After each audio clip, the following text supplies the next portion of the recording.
बंदो, यहाँ तुम्हें चलना है तो तुम्हें चलना पड़ेगा, यहाँ तुम्हें रुकना है तो तुम्हें रुकना पड़ेगा। आए मेरे बंदे, शराब के करीब नहीं जाना है तो नहीं जाना है, जुआ नहीं खेलना है तो नहीं खेलना है, जिना के करीब नहीं जाना है तो नहीं जाना है। मोमिन का मामला तो ये होना चाहिए, वहीं अपने आप को आत्मसमर्पण कर देना चाहिए, वहीं अपने आप को झुका देना चाहिए। एक मोमिन की शान तो ये होना चाहिए, वहीं अपने आप को सरेंडर कर देना चाहिए, वहीं अपने आप को झुका देना चाहिए। जिसके अंदर ये खूबी पैदा हो जाए, जिसके अंदर ये औसाफ पैदा हो जाए, अल्लाह फरमाता है कि वो मोमिन है। वो कौन है? वो मोमिन है। मोमिन की अलामत यह है, जब उनके सामने अल्लाह का नाम लिया जाए, जब अल्लाह का जिक्र उनके सामने आए, तो उनके दिल में अल्लाह का खौफ पैदा हो जाता है, अल्लाह का डर पैदा हो जाता है। आइए मेरे भाइयों, हम आपको लेकर के चलते हैं सही बुखारी की तरफ। सही बुखारी में एक बड़ा दिलचस्प वाक़या नकल किया गया है। अल्लाह के नबी जनाब मोहम्मदुर रसूलुल्लाह सल्लल्लाहु अलैहि वसल्लम फरमाते हैं, बनी इसराइल के एक नौजवान का वाक़या बयान करता है। बनी इसराइल में एक मर्तबा बहुत ज़्यादा कहत साली का दौर पड़ गया, कहत साली पड़ गया, दूर दूर तक अनाज पैदा नहीं हो रहा है, लोग दाने दाने को मोहताज हैं। एक औरत मजबूरी की मारी हुई, भूख की मारी हुई, अपने चचेरे भाई के पास आती है और कहती है, अरे मेरे चचेरे भाई, 3 दिन से मेरे घर में चूल्हा नहीं जला है। अरे मेरे चचेरे भाई, तेरा बहनोई चारपाई में लेटा हुआ है, तेरा बहनोई बीमार है, तेरा बहनोई बीमार है, उनकी तबीयत खराब है, चारपाई में लेटा हुआ है, बच्चे भूखे हैं। आए मेरे भाई, 3 दिन हो गए, आज तक मेरे घर में चूल्हा नहीं जला।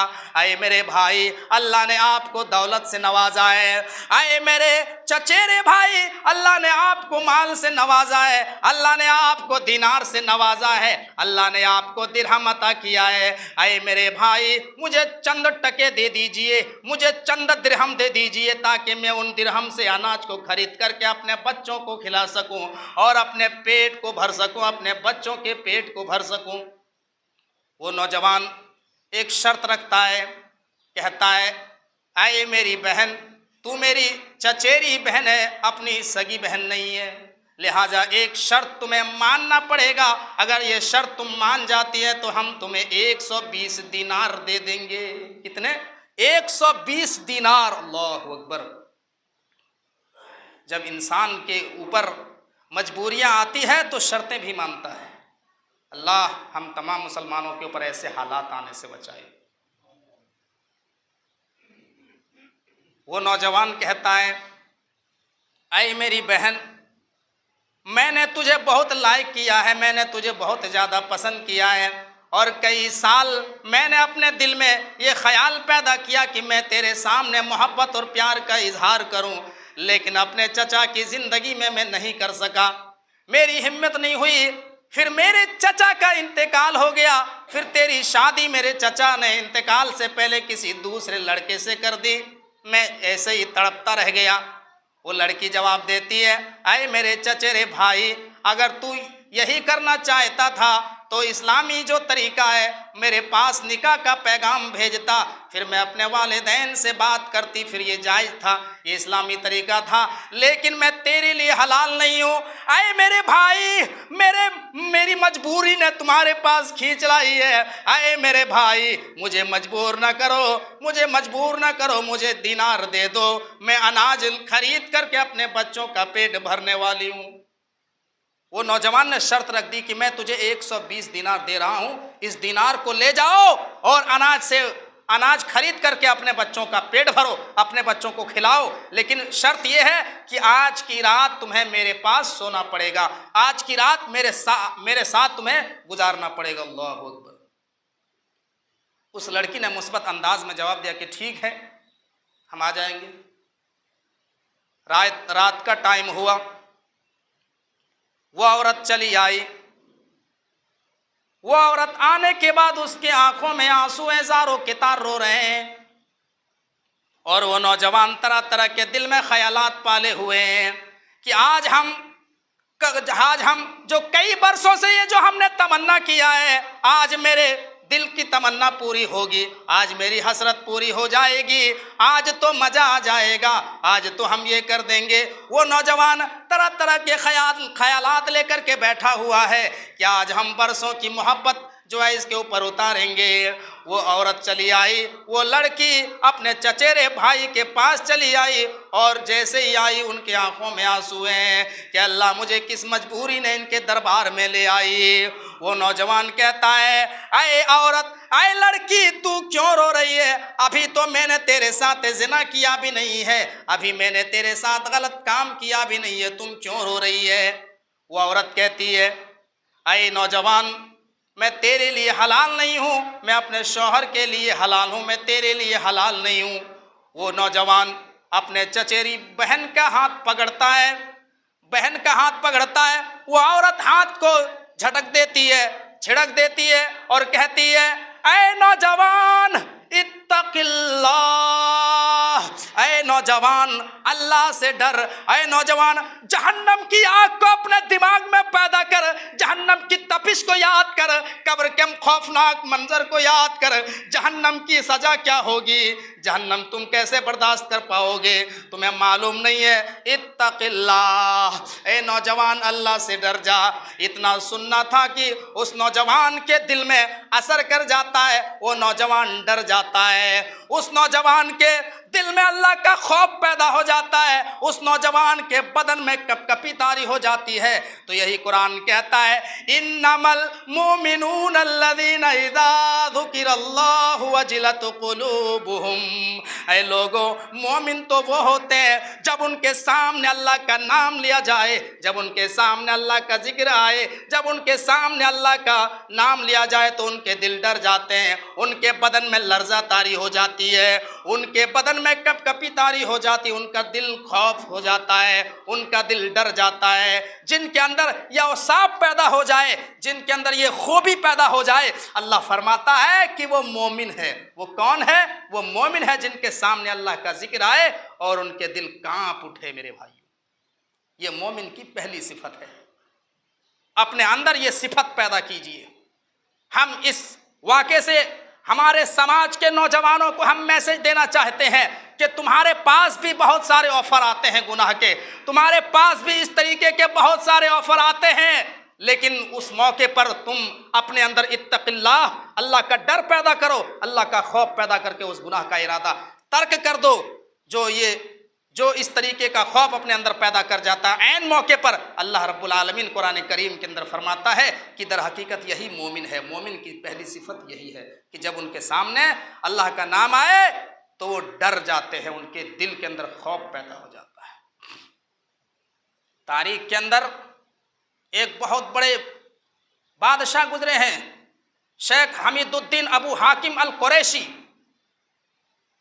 बहुत बड़े बादशाह गुजरे हैं जिन्होंने कंटिन्यू लगातार 21 साल तक हुकूमत की है। 21 साल तक जरा गौर कीजिए। और इस बादशाह की जिंदगी में एक ऐसा वाकया रूनमा हुआ, एक वाक़े ने इसकी जिंदगी में इनकलाब पैदा कर दिया और उसने अपनी जिंदगी में बहुत ही खूबियां पैदा कर दी और अपनी जिंदगी के अंदर इनकलाब को बर्पा किया।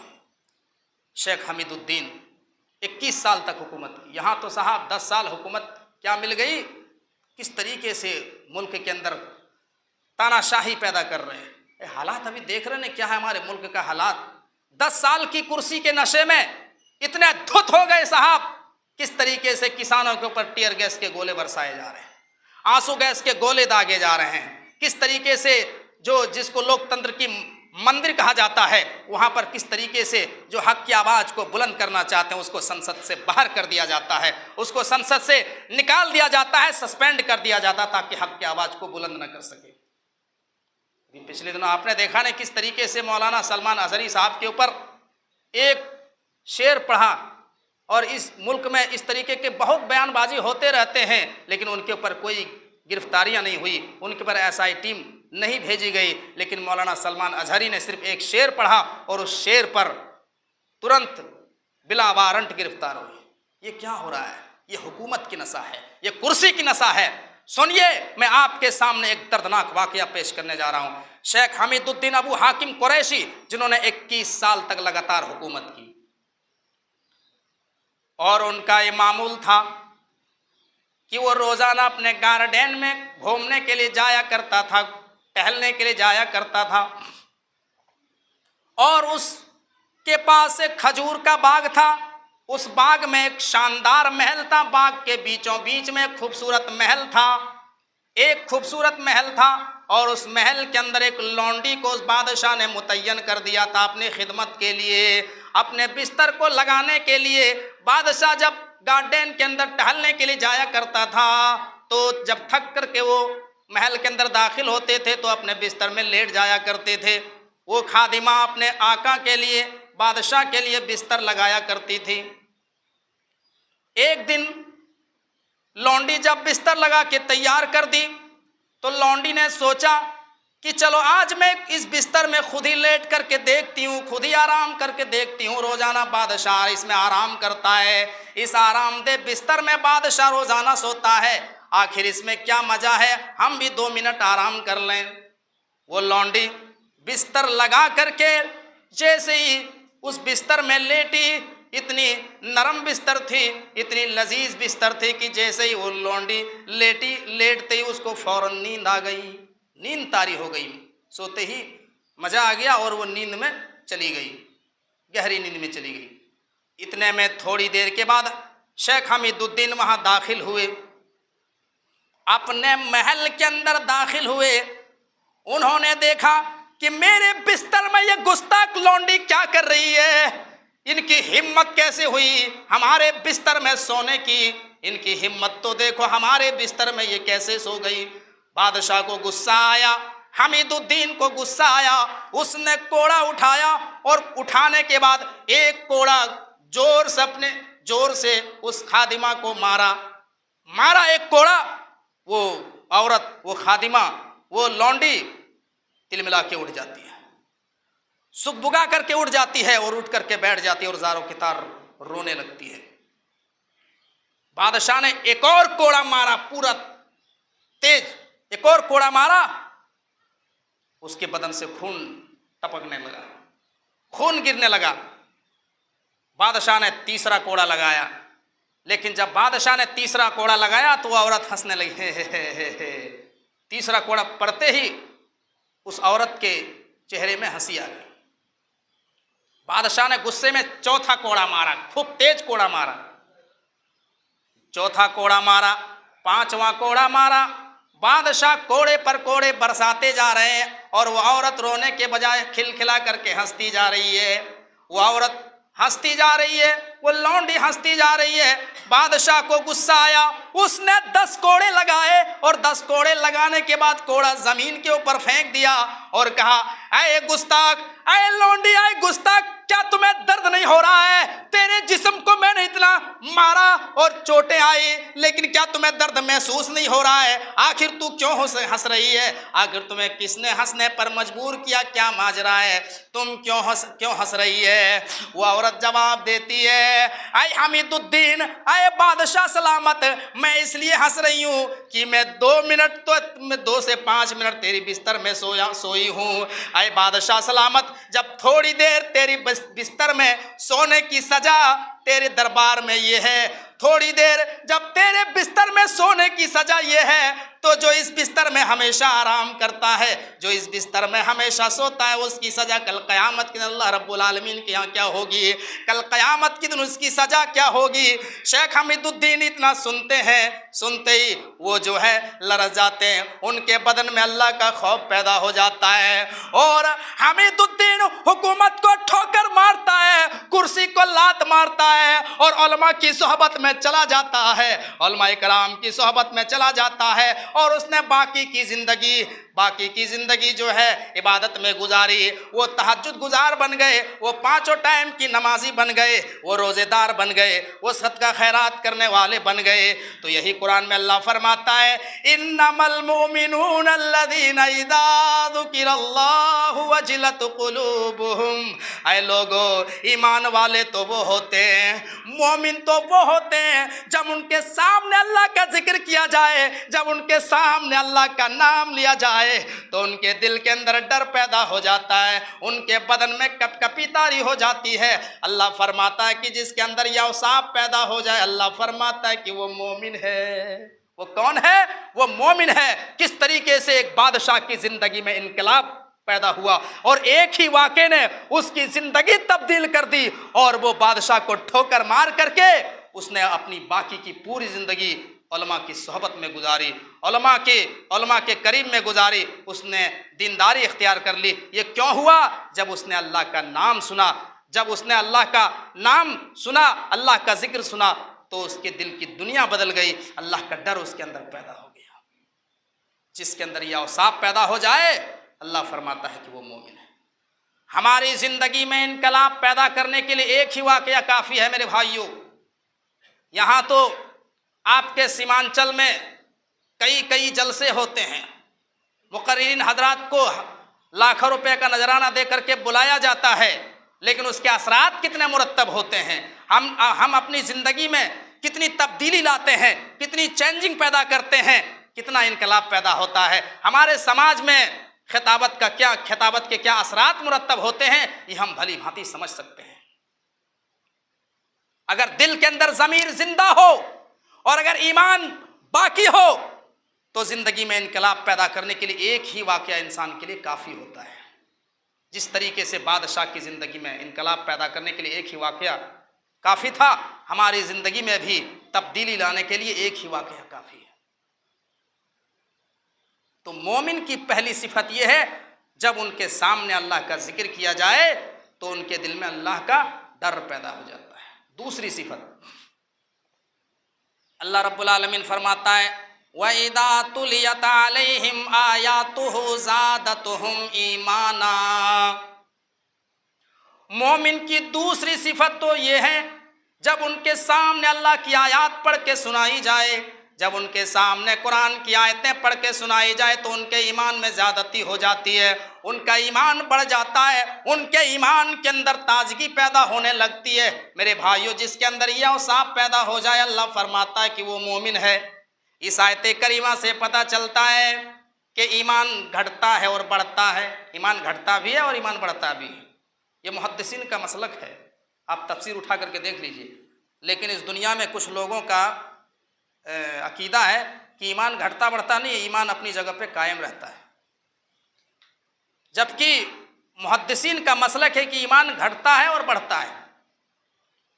मिसाल के तौर पे एक आदमी है जो पाँचों टाइम की नमाजी है, कुरान की तिलावत करता है, तहज्जुद भी पढ़ता है, रोज़े की पाबंदी भी करता है, सदका और खैरात भी करता है, लेकिन अचानक वो सिराते मुस्तकीम से हट गए, अचानक वो जुआड़ी बन गए, शराबी बन गए, ज़िना के अड्डों में जाने लगे, सूद का काम करने लगे, गलत काम करने लगे, तो गोया कि उसके अंदर से ईमान निकल गया, उसके अंदर से ईमान कम हो गया।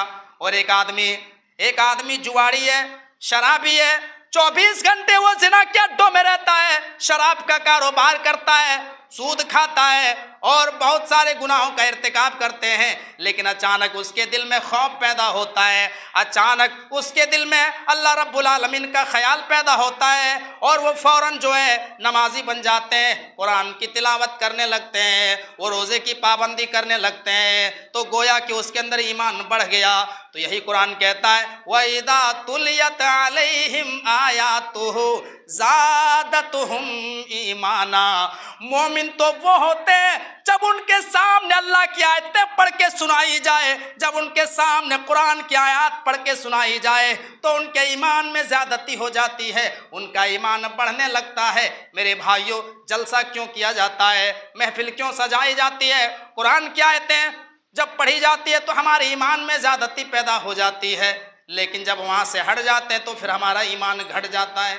तो ईमान घटता भी है और बढ़ता भी है। इस आयत करीमा से हमें ये मालूम हुआ ईमान में कमी बेसी होती है।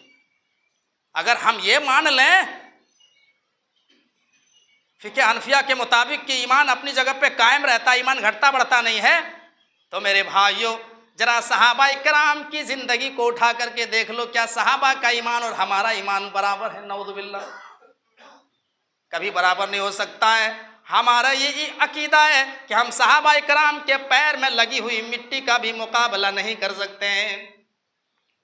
मक्का के काफिरों ने हजरत खुबैब रजी अल्लाह ताला अन्हु को सूली पे चढ़ा दिया, सूली पे लटका दिया, और एक काफिर ने बरछा मारा, यहाँ दाखिल कर दिया और इधर से निकाल दिया। काफिर ने कचौका लगाया और ये ताना दे रहा है। एक काफिर ने कहा, अरे खुबैब कितना अच्छा होता, तू क्या सोच रहा है, कितना अच्छा होता कि तुझे छोड़ दिया जाता और तेरी जगह मोहम्मद पकड़ लिया जाता और मोहम्मद मारे जाते, और तुमको छोड़ दिया जाता तो कितना अच्छा होता। वो लोगों, हजरत खुबैब का अल्फाज है हदीस की किताबों में, हजरत खुबैब रजी अल्लाह ताला अन्हु कहते हैं, आए काफिरो अपनी जबान को लगाम दो, तुम क्या बात कर रहे हो कि मोहम्मद मारे जाते और मैं छोड़ दिया जाता। आए काफिरो सुनो सुनो, मेरी जान के बदले अगर मेरे नबी के पैर में अगर कांटा भी चुभाया जाए और मुझे छोड़ दिया जाए तो मैं ये भी पसंद नहीं करूँगा कि मेरी जान के बदले मेरे नबी के पैर में कांटा चुभाया जाए। ये सहाबी की मोहब्बत है। अब बताओ मेरे भाइयों, क्या उस सहाबी का ईमान और हमारा ईमान बराबर हो सकता है? कभी नहीं हो सकता है। मेरे भाइयों, जिसको मुकाबला करना है, जिसको कहना है कि ईमान जो है अपनी जगह पे रहता है, वो सहाबा इकराम के ईमान से मुकाबला करे। हमारी यह औकात नहीं है। हमारा ईमान है कुरान करीम की आयत पर, वइज़ा तुलियत अलैहिम आयातुहु ज़ादतहुम ईमाना। मोमिन तो वो होते हैं जब उनके सामने अल्लाह की आयत पढ़ी जाती है तो उनका ईमान बढ़ जाता है, उनके ईमान के अंदर ताजगी पैदा होने लगती है। तो ईमान घटता है और बढ़ता है, इस आयत करीमा से हमें मालूम हुआ। तो मोमिन की दूसरी सिफत क्या है? जब उनके सामने कुरान की आयतें पढ़ी जाए तो उनके ईमान में ज़्यादती हो जाए, ये दूसरी सिफत है। मोमिन की तीसरी सिफत क्या है? अल्लज़ीना युक़ीमूना अस्सलाता व मिम्मा रज़क़नाहुम युनफ़िक़ून। ये तीसरी सिफत आई सूरह अनफाल की आयत ये है। मोमिन की तीसरी सिफत ये है कि मोमिन तो वो होते हैं जो नमाज़ों को कायम करते हैं, नमाज़ों को पढ़ते हैं, नमाज़ों को कायम करते हैं। मेरे भाइयों, आप अपने नाम के आगे मोहम्मद अनवर, मोहम्मद फ़ला इब्न फ़ला, अहमद अब्दुल्ला, अपने नाम के आगे कुछ भी टाइटल लगा लें, लेकिन अगर आपकी ज़िंदगी में नमाज नहीं है तो आप मोमिन हो ही नहीं सकते हो। आप मोमिन कैसे हो सकते? आज मुसलमान देख लीजिए, एक टाइम की नमाज नहीं पढ़ता है, सिर्फ जुमे की नमाज पढ़ता है और अपने आप को नबी के मानने का दावा करता है कि हम साहब नबी को मानते हैं, हम मुसलमान हैं, हम गोश्त खाते हैं। बताइए साहब, हम लोग आज के इस दौर के मुसलमान सिर्फ गोश्त खाने वाले मुसलमान हैं, नमाजों को कहाँ कायम करते हैं? आज के इस दौर में एक मुसलमान एक चांद देख करके मस्जिदों को आबाद कर देते हैं, मस्जिद खचाखच भर जाती है एक चांद देख करके, और फिर दूसरा चांद देख करके मस्जिदों को हम वीरान कर देते हैं। ये मोमिन की शान है? ये मोमिन की अलामत है? ये मोमिन की सिफत है? नहीं मेरे भाइयों, मोमिन की सिफत क्या है? मोमिन नमाजों को कायम करते हैं। सऊदी उलमा का मामला बहुत ही गंभीर है। सऊदी उलमा का फतवा है कि जो नमाज नहीं पढ़ता है वो अपना नाम मुसलमानों की लिस्ट से हटा दे, वो फिर मोमिन नहीं हो सकता, वो मुसलमान है ही नहीं। उनको मुसलमान के कब्रिस्तान में दफन भी नहीं किया जाएगा। इतना गंभीर मसला है सऊदी अरब उलमा के नज़दीक। लेकिन यहाँ देख लीजिए हमारे हालात क्या हैं। मेरे भाइयों, कल क़यामत के दिन जब फैसला किया जाएगा, लोगों को दो गिरोह में तकसीम कर दिया जाएगा। एक गिरोह को जन्नत में भेज दिया जाएगा, दूसरे गिरोह को जहन्नम में भेज दिया जाएगा। अहले जन्नत के लोग जन्नती जहन्नमियों से सवाल करेंगे, क्या सवाल करेंगे? जिसका नक्शा अल्लाह रब्बुल आलमीन ने कुरान में खींचा है सूरह मुदस्सिर के अंदर, फी जन्नातिन यतसाअलून अनिल मुजरिमीन मा सलककुम फी सकर। अहले जन्नत के लोग, जन्नत वाले जहन्नमियों से सवाल करेंगे और कहेंगे अये जहन्नमियों, जन्नती जहन्नमियों से क्वेश्चन करेंगे, सवाल करेंगे, अये जहन्नमियों जरा ये बताओ कि तुम जहन्नम में कैसे आए हो? अरे मेरे भाई, तुम तो दुनिया में मेरे साथ घूमा करते थे, मेरे साथ चला करते थे, आखिर तुमने ऐसा कौन सा जुर्म किया कि तुम्हें जहन्नम में आने पे मजबूर कर दिया और ये सजा भुगतना पड़ रहा है? तो जहन्नमी जवाब देंगे, कालू लम नकु मिनल मुसल्लीन, हम दुनिया के अंदर नमाजी नहीं थे, हम दुनिया के अंदर नमाजें ना पढ़ा करते थे, जिसकी वजह से हमें ये सजा भुगतना पड़ रहा है। हय्या अलस सला और हय्या अलल फलाह की जब निदा हमारे कानों से टकराती थी तो हम जो है तवज्जो नहीं देते थे, हमने नमाजों की धज्जियां उड़ाई, जिसकी वजह से आज हमें यहाँ जलाया जा रहा है। और आगे अल्लाह फरमाता है, अल्लज़ीना युक़ीमूना अस्सलाता व मिम्मा रज़क़नाहुम युनफ़िक़ून, और मोमिन की सिफत क्या है? वो अल्लाह रब्बुल आलमीन के रास्ते में खर्च करते हैं, अल्लाह के रास्ते में फ़ी सबीलिल्लाह में खर्च करते हैं। जो मोमिन बखील हो, अल्लाह के रास्ते में 10 रुपया खर्च ना करे, 100 रुपये खर्च ना करे, बताइए मोमिन की अलामत ये कहाँ है मेरे भाइयों? सहाबाए कराम की ज़िंदगी को आप स्टडी कीजिए, किस तरीके से सहाबाए कराम एक एक बाग नबी अकरम के ऊपर कुर्बान कर दिया करते थे, फी सबीलिल्लाह में खर्च कर दिया करते थे, अल्लाह के रास्ते में कर्ज हसना दे दिया करते थे। और उस्मान गनी के वाक़यात को आप पढ़ करके देखिए, सीरत की किताबों में आपको पता चलेगा किस तरीके से अल्लाह के रास्ते में खर्च किया करते थे। तो अहले ईमान की 4 सिफ़ात हमने आपके सामने बयान की, 4 सिफ़ात। हम अल्लाह रब्बुल आलमीन से दुआ करते हैं कि बार हम तमाम मुसलमानों के अंदर ये 4 सिफ़ात पैदा कर दे। अल्लाह हमको जब तक हम जिंदा रख, ईमान के साथ जिंदा रख, और जब हमारी खात्मा तो ईमान के साथ खात्मा फरमा।